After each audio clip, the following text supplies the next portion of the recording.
Welcome to this special online interview by the Energy Policy and Security Program here at the Issam Faris Institute at AUB. My name is Nasr, and I am a research associate at the Middlebury Institute of International Studies, and also here at the Energy Policy and Security Program.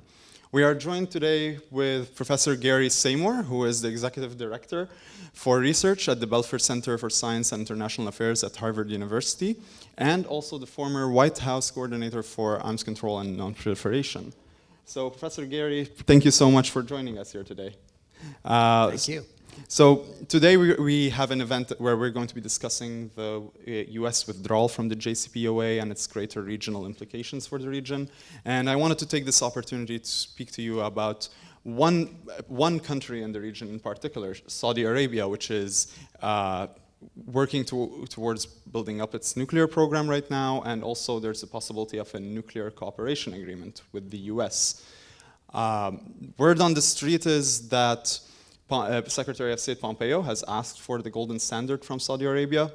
What do you think about the prospects of such a cooperation agreement, and what are the options facing the US if Saudi Arabia does not submit one? So just to be clear what the golden standard is, so everybody understands, that's the agreement that the US has with the UAE. And in that agreement, the UAE agreed not to engage in reprocessing or enrichment, so-called fuel cycle activities, as part of its peaceful nuclear cooperation with the United States. The only other country in the world that has a comparable agreement with the US is Taiwan. In every other case, every other country that has a peaceful nuclear cooperation agreement with the US, there's no provision that prohibits enrichment and reprocessing.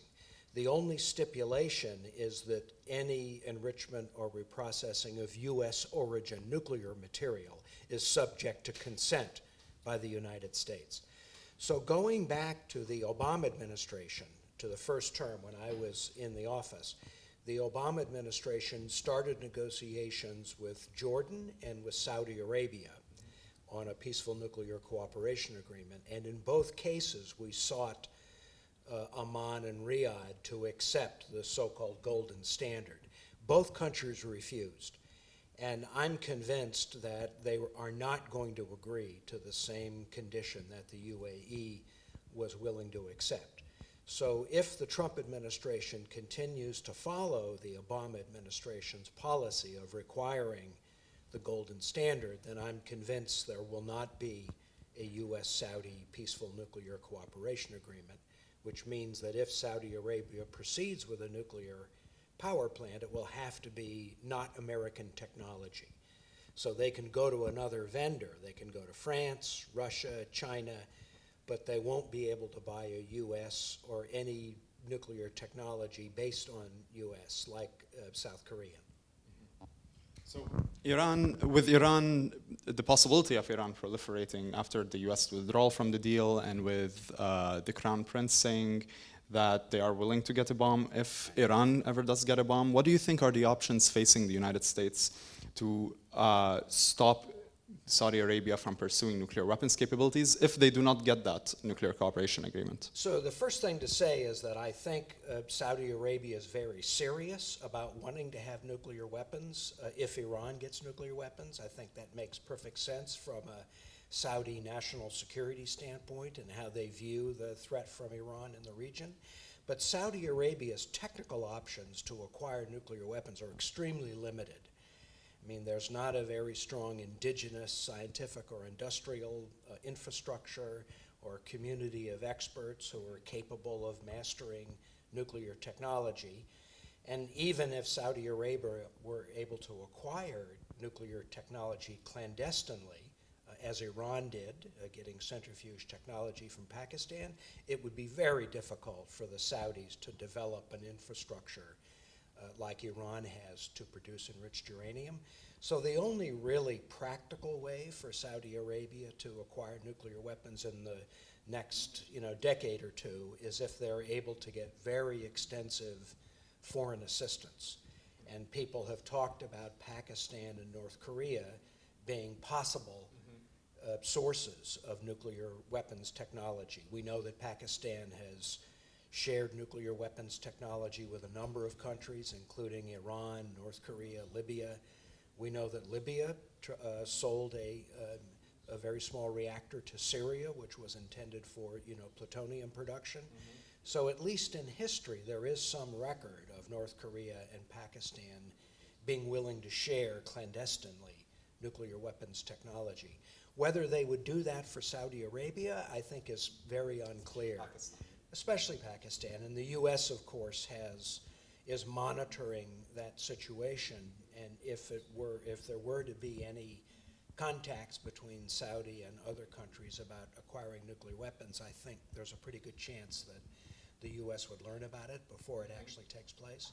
So from Saudi Arabia's standpoint, their declared interest in acquiring nuclear weapons is understandable, but their capacity to actually produce nuclear weapons, I think, is very limited for the foreseeable future, for the next couple of decades anyway. Mm-hmm. Thank you. So my last question, I want to zoom out to the rest of the regional nuclear aspirants.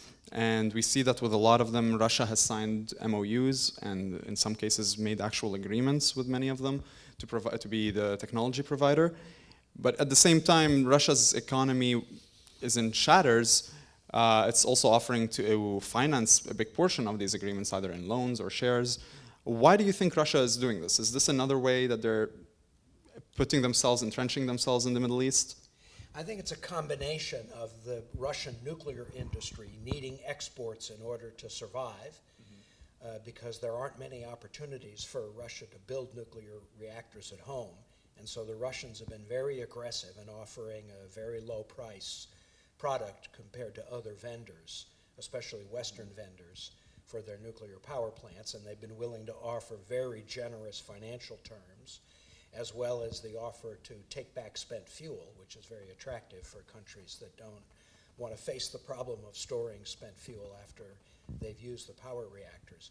So the Russians, as you say, have sewed up many contracts in the Middle East, and in some cases are actually building reactors. In Turkey, for example, they have contracts with Jordan. They've signed an MOU with Saudi Arabia, contract with Egypt. Of course, they built the Bushehr nuclear power plant in Iran. So the Russian nuclear power industry is trying to support itself through exports.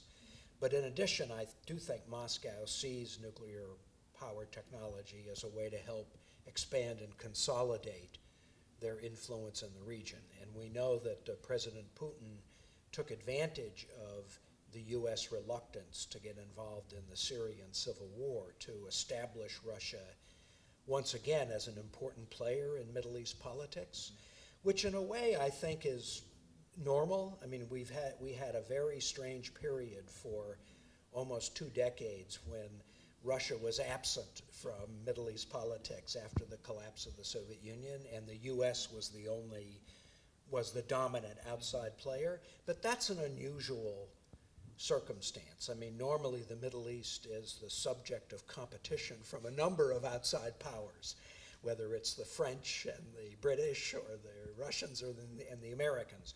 So I think we're returning to a pattern that's much more typical, where a number of big outside powers are competing and cooperating in the Middle East, and that includes trying to develop various relations, selling weapons and power plants and other technology to the countries in the Middle East. Well, thank you so much, Professor Samore, and thank you for watching.